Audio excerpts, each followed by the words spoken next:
다음 영상에서는 이 많은 단점들을 상쇄시킬 수 있는 슈퍼커브 110의 장점을 가지고 찾아뵙겠습니다.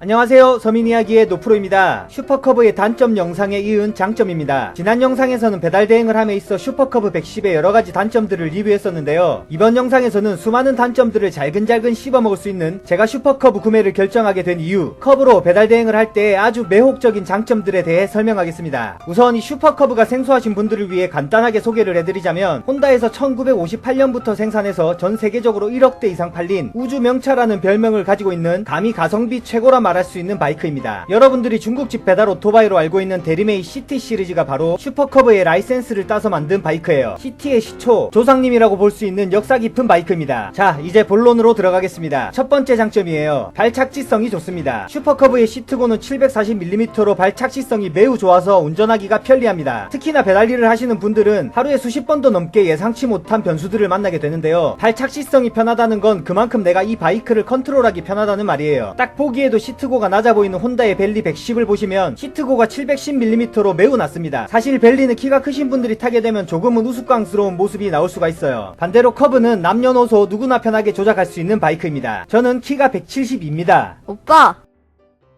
응? 무슨 소리야? 평소에는 170이지만 여기서 이제 이 3cm 깔창을 빼게 되면 160. 입만 벌리면 거짓말.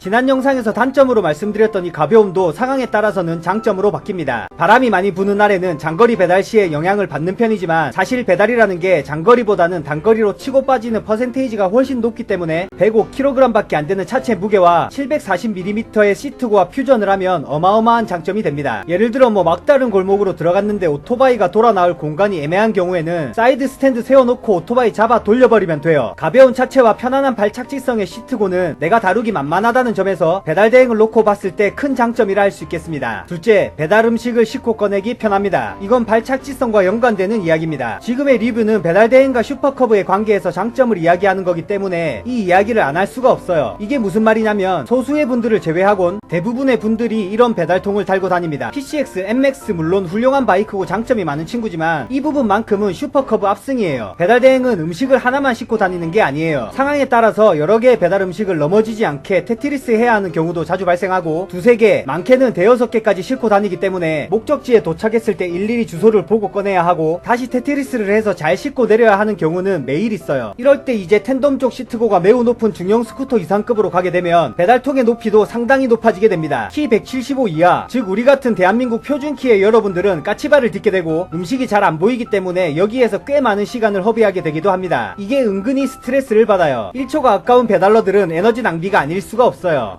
여기서 175 이하가 대한민국 표준키라는 건 2019년 1월 국민건강보험공단에서 낸 통계를 바탕으로 사실적인 팩트를 말씀드리는 것이니, 우리는 스스로를 호빗이라고 생각하지 말고 자신감을 가져야 합니다. 갈 길이 멀기에 서글픈 나는 지금 맨발이라 160.